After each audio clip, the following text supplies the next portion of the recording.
Morning students, how are you? Welcome again in my YouTube channel biology classes. Myself doctor Rakesh Sharma. तो students, आज आपके लिए जो मैं वीडियो लेके आया हूँ उसका टॉपिक है स्ट्रक्चर ऑफ स्पर्मेटोजोन, यानी कि स्पर्मेटोजोआ।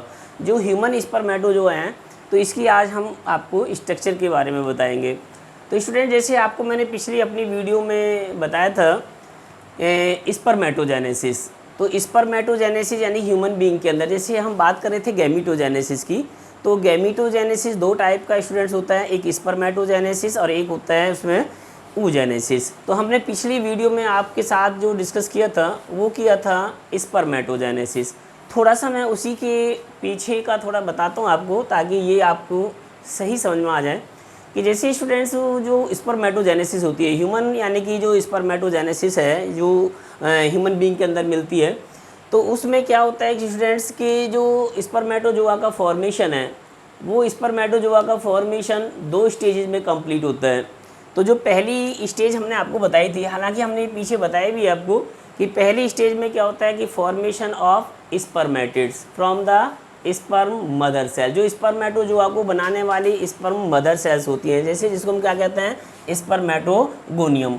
तो जो ये स्पर्मेटोगोनियम है, इस स्पर्मेटोगोनियम से क्या बनता है फर्स्ट, यानी स्पर्मेटिड्स। तो पहले बनते हैं स्पर्मेटिड्स का फॉर्मेशन होता है स्टूडेंट्स, किससे? जो स्पर्म मदर सेल्स होती है, जिसको हम कहते हैं स्पर्मेटोगोनियम। दूसरा ये जो स्टेज होती है उसमें क्या होता है कि फॉर्मेशन ऑफ स्पर्मेटोजोआ। जो स्पर्मेटोजोआ होते हैं, इस स्पर्मेटोजोआ का फॉर्मेशन होना, किससे हो रहा है ये formation student? Formation of spermatozoa from spermatids, यानी कि जो स्पर्मेटिड्स होते हैं। तो यानी कि दो स्टेजेस में कंप्लीट होता है ह्यूमन बीइंग का जो स्पर्मेटोजोआ का फॉर्मेशन है स्टूडेंट्स। पहले यानी क्या होगा, पहले स्पर्मेटिड्स बनते हैं। अब जैसे हमने बताया था कि जितनी भी ये स्पर्मेटोजेनेसिस की प्रोसेस है, यानी कि जो स्पर्मेटोगोनियम से जो स्पर्मेटिड्स बनते हैं, ये भी तीन स्टेजेस में हमने बताए थे आपको कंप्लीट होते हैं। पहले मल्टीप्लिकेशन फेज आती है, दूसरी उसकी ग्रोथ फेज होती है, और तीसरी जो स्टेज होती है, तीसरी जो फेज होती है, उसको हम मैचुरेशन स्टेज कहते हैं, मैचुरेशन फेज कहते हैं। तो जो मैचुरेशन फेज है उसमें क्या होते हैं, जो प्राइमरी स्पर्मेटोसाइट्स थे, हमने बताए थे जैसे आपको प्राइमरी स्पर्मेटोसाइट, क्योंकि ये वो होते हैं जिनमें मेनली मियोसिस होगी। तो जो प्राइमरी स्पर्मेटोसाइट सेल्स होती हैं, जब स्टूडेंट्स इसमें मियोसिस होगी, तो आप जैसे जानते हो कि मियोसिस दो बार में कंप्लीट होती है, यानी कि मियोसिस फर्स्ट और मियोसिस सेकेंड। तो मियोसिस फर्स्ट में ये प्राइमरी स्पर्मेटोसाइट है, जब इसमें मियोसिस फर्स्ट होगा स्टूडेंट्स, तो इससे दो सेल बनती हैं हैप्लॉइड, ठीक है, क्योंकि यहीं पर रिडक्शनल डिवीजन हो जाती है, ये रिडक्शनल डिवीजन होती है। और इस रिडक्शनल डिवीजन में दो क्या बन जाती हैं, ये दो, इनको कहते हैं सेकेंडरी स्पर्मेटोसाइट, सेकेंडरी स्पर्मेटोसाइट्स बन गए ये। और फिर इसके तुरंत बाद क्या हो जाती है, सेकेंड मियोसिस डिवीजन होती है स्टूडेंट। तो उससे क्या बन जाते हैं, सेकेंडरी स्पर्मेटोसाइट से जब सेकेंड डिवीजन होगी मियोसिस की इसके अंदर, तो ये इक्वेशनल डिवीजन होती है, जैसे आप समझते हैं। तो इससे क्या बन जाते हैं, 4 हैप्लॉइड स्पर्मेटिड्स बन जाते हैं ये। तो ये स्पर्मेटिड्स हो गए स्टूडेंट्स। तो हालांकि देखो स्टूडेंट्स, मैंने इनको सबको अलग अलग करके दिखाया है। जैसे मेनली जो प्राइमरी स्पर्मेटोसाइट हैं, जब इस प्राइमरी स्पर्मेटोसाइट के अंदर रिडक्शनल डिवीजन होगी, यानी कि मियोसिस डिवीजन होती है, तो मियोसिस फर्स्ट में दो सेल बन जाती हैं, ये सेकेंडरी स्पर्मेटोसाइट जिनको हम कह रहे हैं। और जब ये सेकेंडरी स्पर्मेटोसाइट्स बनते हैं, तो स्टूडेंट्स फिर इसमें सेकेंड मियोसिस डिवीजन होगी, और इस सेकेंड डिवीजन से क्या बन जाते हैं, 4 यानी कि स्पर्मेटिड्स का फॉर्मेशन हो जाता है। लेकिन स्टूडेंट्स होता क्या है इसमें, ये डिवीजन यानी कि जैसे कहते हैं न्यूक्लियर डिवीजन तो कंप्लीट हो गई, और जो साइटोप्लाज्मिक डिवीजन होती है वो नहीं कंप्लीट हुई। इसलिए क्या होता है कि ये सभी सेल, यानी कि सेकेंडरी स्पर्मेटोसाइट और जो स्पर्मेटिड्स की सेल्स होती हैं, ये इंटरकनेक्टेड होती हैं स्टूडेंट्स, क्योंकि अभी भी इनमें साइटोप्लाज्मिक जो डिवीजन है, जो यानी कि इनके एक तरह से साइटोप्लाज्म को सेपरेट करती हैं, तो वो अभी यानी कि एक तरह से नहीं कंप्लीट हुआ है। और जब वो कंप्लीट नहीं होता, तो इसलिए क्या होती है कि ऑल, यानी कि जैसे कहते हैं सेकेंडरी स्पर्मेटोसाइट्स और स्पर्मेटिड्स, ये इंटरकनेक्टेड रहती हैं।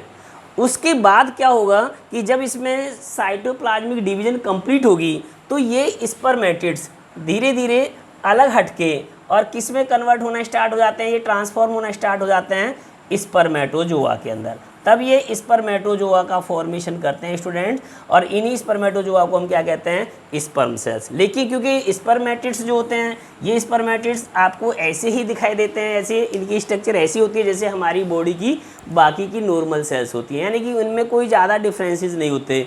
ये हमारी बॉडी की जो नॉर्मल सेल्स होती हैं उन्हीं नॉर्मल सेल्स की जैसे दिखाई देते हैं, इसलिए इनमें कोई यानी कि एक तरह से डिमार्केशन नहीं है या इनमें कोई डिफ्रेंशिएशन नहीं होता। बाद में लेकिन धीरे धीरे क्या होता है स्टूडेंट्स कि ये स्पर्मेटिड्स जो हैं स्लोली यानी कि ग्रेजुअली क्या होगा कि इनमें कुछ यानी जैसे कहते हैं चेंजेस आते हैं, और वो चेंजेस किस में होते हैं, इनके साइटोप्लाज्म के अंदर, यानी कि सम अमाउंट ऑफ साइटोप्लाज्म, और there are some organelles like जैसे गोल्गी एपरेटस और कुछ जो वाटर होते हैं, ये धीरे धीरे जो हैं इनमें से रिमूव होना स्टार्ट हो जाते हैं, और एक इसकी जो शेप है और वो ग्रेजुअली धीरे धीरे किस में, एक जैसे कहते हैं टैडपोल लाइक स्ट्रक्चर्स में कन्वर्ट होना स्टार्ट हो जाती है। और ये जो यानी कि स्पर्मेटिड्स होते हैं अल्टीमेटली मेटामॉर्फोसिस के द्वारा, या ये कहिए जो मेटामॉर्फोज है, इस मेटामॉर्फोसिस के थ्रू किस में कन्वर्ट हो जाएंगे स्टूडेंट्स, ये स्पर्मेटोजोआ बना लेते हैं। और जब ये एक कंप्लीट स्पर्मेटोजोआ बन जाता है तो ये इसी प्रोसेस को हम क्या कहते हैं, यानी कि जो स्पर्मेटिड से स्पर्मेटोजोआ बनता है, इस प्रोसेस को भी हम स्टूडेंट्स क्या कहते हैं, स्पर्मियोजेनेसिस कहते हैं। तो ये एक टर्म्स कहलाती है spermiogenesis.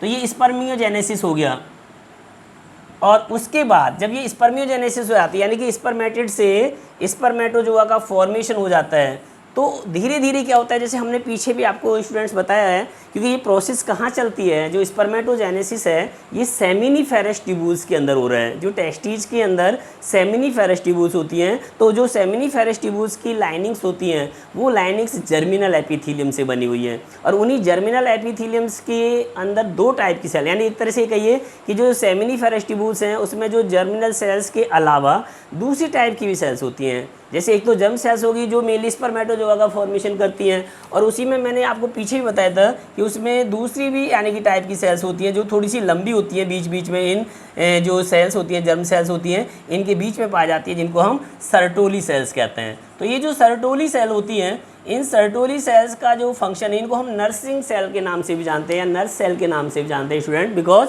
They help in nursing, यानी एक तरह से ये इनके पोषण में हेल्प करती हैं या और दूसरी भी कुछ केमिकल सिक्रीट करती हैं। तो अब जैसे ये यानी कि जो स्पर्मेटोजोआ बनते हैं इन स्पर्मेटिड से, तो स्लोली यानी कि धीरे धीरे क्या होगा कि इनका जो हेड होता है, जो स्पर्मेटोजोआ का हेड है, वो इन सर्टोली सेल्स के बीच में से अपने आप को रिलीज़ करना स्टार्ट कर देता है, यानी कि वहाँ से वो निकलना स्टार्ट कर देता है।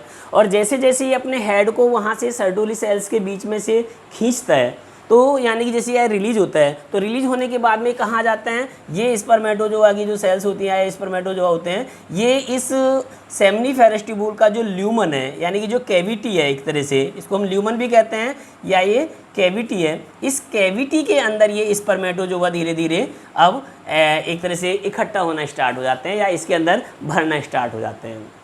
और फिर बाद में यहाँ से एक तरह से ये स्पर्मेटोजोआ फिर बाद में यहाँ से ट्रांसपोर्ट हो जाते हैं। तो अल्टीमेटली अगर हम बात करें स्टूडेंट्स, किसी भी एक जैसे स्पर्मेटोजोआ के कंप्लीट डेवलपमेंट में लगभग कितना टाइमिंग यानी कि लगता है, अगर हम टाइम की बात करें तो 2 महीने का यानी जैसे टाइम लगता है, 2 मंथ। अगर हम बात करें कि कंप्लीट यानी कि एक तरह से जो स्पर्मेटोजोआ का डेवलपमेंट होता है इन सेमिनिफेरस ट्यूब्यूल्स के अंदर, उसमें 2 मंथ का यानी कि पीरियड कंप्लीट यानी कि चाहिए। उसके बाद जब ये बन जाते हैं तो फिर यहाँ से ये जैसे कहते हैं वासा इफ्रेंसिया से होते हुए, और वासा इफ्रेंसिया की जो ट्यूब्स होती हैं, उन वासा इफ्रेंसिया की ट्यूब्स इनको ट्रांसपोर्ट कर देती हैं एपिडिडाइमस के अंदर। और फिर ये टेम्परेरीली क्या करते हैं स्टूडेंट्स, ये स्पर्मेटोजोआ वहाँ पर एपिडिडाइमस के अंदर स्टोर हो जाते हैं, ये टेम्परेरीली वहाँ स्टोर होते हैं। और वहाँ पर जो अंडर द जैसे कहिए इन्फ्लुएंस ऑफ टेस्टोस्टेरोन हार्मोन, जो एक मेल सेक्स हार्मोन्स होता है टेस्टोस्टेरोन, उस हार्मोन के इन्फ्लुएंस के कारण वहाँ पर एक मोटाइलिटी को यानी कि गेन करते हैं, और वहाँ पर ये इस तरह से भरे रहते हैं। तो अगर हम एक कंप्लीट यानी कि अब स्पर्मेटोजोआ की एक स्ट्रक्चर को देखें कि जो एक कंप्लीट स्पर्मेटोजोआ होता है, तो इस स्पर्मेटोजोआ में अगर आप देखते हैं स्टूडेंट्स, तो ये हमने 4 पार्ट में हम इसको डिवाइड करते हैं। यानी कि जो एक ह्यूमन का स्पर्म सेल है, इसके 4 भाग होते हैं। जैसे एक भाग कौन सा हो गया, फर्स्ट यानी कि हेड, ये हेड है। सेकंड एक पार्ट होता है इसका नेक है, और तीसरा इसके अंदर अगर हम बात करते हैं स्टूडेंट तो क्या होगा, मिडिल पीस है, ये मिडिल पीस होते हैं। और अगर हम चौथा पार्ट देखें तो उसका वो टेल है। तो इस तरह से यानी कि अगर हम एक ह्यूमन के स्पर्मेटोजोआ को स्टूडेंट्स कितने पार्ट में डिवाइड कर सकते हैं, इसको 4 भागों में डिवाइड कर सकते हैं। और इसकी जो स्ट्रक्चर है अगर आप देखते हैं कि एक जैसे ये एक जो फिश का या फ्रॉग का टेडपोल है, टेडपोल की ये जैसी शेप में ये आपको दिखाई देगा। तो एक ह्यूमन जो स्पर्म है इसके जो 4 पार्ट्स में हम जैसे 1 बाय 1 लेते हैं। पहला फर्स्ट पार्ट है स्टूडेंट्स हेड। हेड यानी कि जो एंटीरियर पार्ट है इसका है, इस हेड के भी 2 पार्ट हैं। इसमें हेड में क्या देख रहे हैं आप, सबसे जो अपर मोस्ट पार्ट यानी कि जो एंटीरियर मोस्ट रीजन पे क्या देख रहे हैं, इसमें एक कैप लाइक स्ट्रक्चर पाई जाती है जिसको एक्रोसोम हम नाम देते हैं। ये एक्रोसोम है और इस एक्रोसोम किससे बनता है, ये इस एक्रोसोम का जो फॉर्मेशन है स्टूडेंट, जैसे अभी मैंने बताया था जब ये स्पर्मेटिड्स बनते हैं तो स्पर्मेटिड्स के अंदर पाए जाने वाला जो साइटोप्लाज्म और इसकी कुछ ऑर्गेनेलीज हैं उनमें चेंजेस होते हैं। जब उनमें चेंजेस होगा तो जो गोल्गी एपरेटस है, गोल्गी एपरेटस में एक तरह से मॉडिफाइड होके एक्रोसोम का फॉर्मेशन करता है। तो उस गोल्गी एपरेटस के अंदर पाए जाने वाले जो एंजाइम्स होते हैं, और स्पेशली इसमें स्टूडेंट्स कौन से एंजाइम्स होते हैं, इसमें वो हाइड्रोलाइटिक एंजाइम्स पाए जाते हैं जो मेनली एग की मेम्ब्रेन को रप्चर करने का काम करते हैं। तो इसलिए एक्रोसोम्स में वो सभी इंपॉर्टेंट यानी कि हाइड्रोलाइटिक एंजाइम्स होते हैं कि व्हेन यानी कि sperms come in contact with the egg cell, जब ये किसी ह्यूमन एग सेल के टच में जाएगा, जब यानी कि आफ्टर द जैसे इंटरकोर्स, जब कोई मेल और फीमेल के एक दूसरे के साथ इंटरकोर्स करते हैं तो मेल का जो स्पर्मेटोजोआ जब फीमेल के एग के साथ यानी कि टच करता है तो उस दौरान क्या होगा, ये एक्रोसोम्स अपने जो एंजाइम्स होते हैं उन एंजाइम्स को रिलीज़ कर देते हैं, जिससे कि वो उस एग की जो सेल है और उसके ऊपर जो मेम्ब्रेन पाए जाती हैं और जैसे कोरोना रेडिएटा, जोना पैलिशुडा की लेयर्स होती हैं उनको लाइस करने का काम ये एंजाइम्स करते हैं। तो इसका काम तो होता है यानी कि क्योंकि तब तक फर्टिलाइजेशन नहीं हो सकता जब तक कि इन दोनों का आपस में फ्यूजन ना हो, यानी कि जो ह्यूमन स्पर्म्स का न्यूक्लियस है और एक तरह से जो एग का न्यूक्लियस है जब तक ये फ्यूज ना करे। तो फ्यूजन के लिए यानी कि इसको पहले एग की मेम्ब्रेन को रप्चर करने के लिए इसके अंदर ये एंजाइम्स हैं। दूसरा पार्ट यानी कि हेड का क्या है स्टूडेंट, वो लार्जर यानी जैसे कहिए एक ओवल और एक तरह से कहते हैं जो स्ट्रक्चर है ये कहलाती है इसका न्यूक्लियस, और which contain and all the chromosomes. इसके अंदर वो सभी क्रोमोसोम्स पाए जाते हैं जो एक हाफ सेट में होते हैं, यानी एक तरह से जो हैप्लॉइड यानी कि जो सेट होता है क्रोमोसोम्स का वो इस न्यूक्लियस के अंदर पाया जाता है। और इसके अलावा जैसे ये न्यूक्लियोप्लाज्म है, इस न्यूक्लियोप्लाज्म में कुछ प्रोटीन होती हैं, स्पेशली जैसे कुछ बेसिक प्रोटीन्स होती हैं लाइक जैसे हिस्टोन प्रोटीन्स हैं, ठीक है। तो ये इस न्यूक्लियस के अंदर पाए जाते हैं। तो ये 2 पार्ट्स यानी कि जैसे इस हेड के हो गए, एक न्यूक्लियस हो गया जो सबसे यानी कि जैसे कहते हैं ओवल स्ट्रक्चर में बड़ा पार्ट होता है, सबसे लार्जर पार्ट होता है, और इसके ऊपर जो एक कैप लाइक स्ट्रक्चर है इसको हम एक्रोसोम कह रहे हैं। दूसरा अगर हम सेकंड पार्ट देखें इस स्पर्मेटोजोन का, तो इस स्पर्मेटोजोन का सेकंड पार्ट होता है नेक, बहुत ही यानी कि स्मॉलेस्ट पार्ट है नेक, और ये नेक बिल्कुल जिसे कहते हैं न्यूक्लियस के साथ कनेक्टेड है, और नीचे इसके कौन सा पार्ट है, मिडिल पीस है। तो इन मिडिल पीस और जो न्यूक्लियस है इन दोनों के बीच में एक स्मॉलेस्ट यानी कि पार्ट होता है स्पर्मेटोजोआ का जिसको हम नेक यानी कहते हैं। इस नेक में केवल 2 यानी कि स्ट्रक्चर पाई जाती है बहुत ही इंपॉर्टेंट, जिनको हम कहते हैं सेंट्रियोल, क्योंकि सेंट्रियोल भी एक तरह से जैसे आप जानते हैं स्टूडेंट्स कि सेंट्रियोल डुप्लीकेशन में पाया जाता है, यानी कि डबल होते हैं और ये एक दूसरे से सेपरेट हो जाते हैं। यहाँ नेक रीजन में ये एक दूसरे से जैसे कहते हैं सेपरेट होके और एक दूसरे के ऊपर यानी लाई करते हैं, यानी कि वन एबव द अदर। तो जो ऊपर वाला है जो बिल्कुल जस्ट यानी कि न्यूक्लियस के कांटेक्ट में होता है उस सेंट्रियोल को तो हम क्या कहते हैं स्टूडेंट, उसको कहते हैं प्रॉक्सिमल सेंट्रियोल। ये तो प्रॉक्सिमल सेंट्रियोल है और इसका काम क्या होता है, इस प्रॉक्सिमल सेंट्रियोल का फंक्शन ये होता है कि आफ्टर फर्टिलाइजेशन, जब फर्टिलाइजेशन होगा और फर्टिलाइजेशन के बाद में जो एक सेल बनेगी फर्टिलाइज सेल जिसको हम जाइगोट कहते हैं, तो उस जाइगोट में जो फर्स्ट यानी जैसे कहते हैं क्लीवेज होती है, जो डिवीजन होती है, उस क्लीवेज को प्रमोट करने का काम ये प्रॉक्सिमल सेंट्रियोल करता है। और जो दूसरा यानी कि इसके बिल्कुल नीचे सेंट्रियोल पाया जाता है, हम उस सेंट्रियोल को स्टूडेंट क्या कहते हैं, उसको डिस्टल सेंट्रियोल कहते हैं। और ये जो डिस्टल सेंट्रियोल है इसका फंक्शन क्या होता है स्टूडेंट्स, ये डिस्टल सेंट्रियोल रिलीज करता है, यहाँ से इसमें से क्या निकलती हैं, इसमें से एक्सियल फिलामेंट्स अराइज करता है जिसका अरेंजमेंट होता है 9+2 का।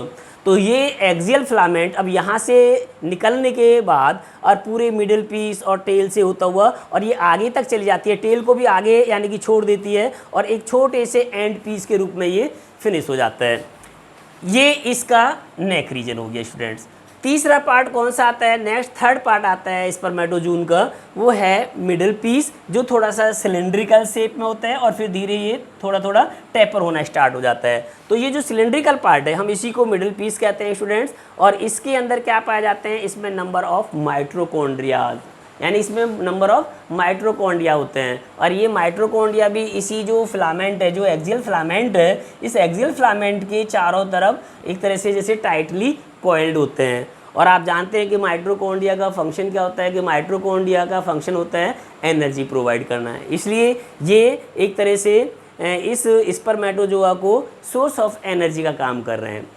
ये पावर हाउस की तरह काम करते हैं क्योंकि mitochondria is also called as power house of the cell. तो ये सेल का एक तरह से इस सेल का पावर हाउस की तरह काम करते हैं। हालांकि जैसे स्पर्मेटोजोआ में जो एनर्जी होती है वो बहुत ज़्यादा नहीं होती है, लिमिटेड अमाउंट में एनर्जी होती है क्योंकि आफ्टर जैसे कहते हैं इजैकुलेशन, जब कोई यानी कि मेल इजैकुलेट करता है अपने यानी कि जैसे कहते हैं सीमन रिलीज करता है, तो आफ्टर इजैकुलेशन इनकी जो एक तरह से वाइबिलिटी होती है वो वाइबिलिटी कितनी होती है 24 to 48 आवर्स। यानी कि इनके केवल जो अगर हम देखें इस पर ह्यूमन स्पर्मेटोजोआ की जो वाइबिलिटी है वो 24 से 48 घंटे की होती है। और इसका कारण होता है due to the limited amount of energy, क्योंकि इसमें बहुत ज़्यादा एनर्जी नहीं स्टोर होती। तो ये 24 से 48 घंटे तक ही वाइबल होते हैं आफ्टर इजैकुलेशन। तो इसलिए स्टूडेंट्स इसका काम हो गया मिडिल पीस का, यानी कि एक तरह से सोर्स ऑफ एनर्जी। और फोर्थ पार्ट कौन सा होता है इस स्पर्मेटोजोन का, फोर्थ पार्ट होता है जैसे टेल है ये, और टेल जैसे आप देख रहे हैं लॉन्ग एक तरह से, और ये धीरे धीरे यानी कि जैसे लॉन्ग एक ट्यूबुलर पार्ट है। और इसमें क्या होता है इसके साइटोप्लाज्म, जो टेल बनती है it is mainly form of cytoplasm plus, और इसके अंदर क्या होता है बीच में जैसे अभी मैंने बताया था कि जो एक्सियल फिलामेंट्स अराइज कर रहा है इसके डिस्टल सेंट्रियोल से, वो सीधा यानी कि एक तरह से मिडिल पीस से होता हुआ और टेल से कम्प्लीटली यानी कि निकलता हुआ और आगे जहाँ पर इसमें साइटोप्लाज्म नहीं पाया जाता, जिस रीजन में टेल के साइटोप्लाज्म नहीं होता उसको हम एंड पीस कहते हैं। तो इसका एंड यानी कि पीस है, और ये एंड पीस केवल किससे बनता है, इसके एक्सियल फिलामेंट से ही बनता है। और होल यानी कि स्पर्मेटोजोआ, और पूरा का पूरा जो एक ये स्पर्मेटोजोआ यानी स्पर्म सेल है, ये कम्प्लीटली यानी कि एक तरह से बाउंड है या एक तरह से सराउंडेड होता है थ्रू प्लाज्मा मेम्ब्रेन, ये प्लाज्मा मेम्ब्रेन के द्वारा ढका हुआ होता है। तो इस तरह से एक पूरी एक कंप्लीट यानी कि एक ह्यूमन के जो स्पर्मेटोजून है या स्पर्म सेल है, ये इसकी स्ट्रक्चर है जिसके ये आपको मैंने पार्ट्स बताएं। तो स्टूडेंट्स आपको ये वीडियो अच्छी लगी होगी, आप मेरी वीडियो को लाइक कीजिए, शेयर कीजिए और हमारे चैनल को भी आप जो है सब्सक्राइब करते रहिए। Thank you students.